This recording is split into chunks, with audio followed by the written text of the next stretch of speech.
வாழும் வரை நிழல் என உடன் நான் வருவேனே. ஏழ் பிறப்பும் உயிர் துணை உனை நான் பிரியேனே.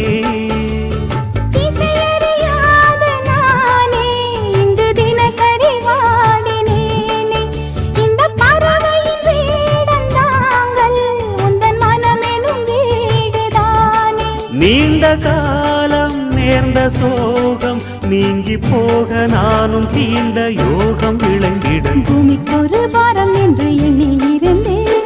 பூமுடிக்க யாரும் இன்றி கண்ணி இருந்தேன். சொந்தமின்றி பந்தமின்றி நானும் இருந்தேன்.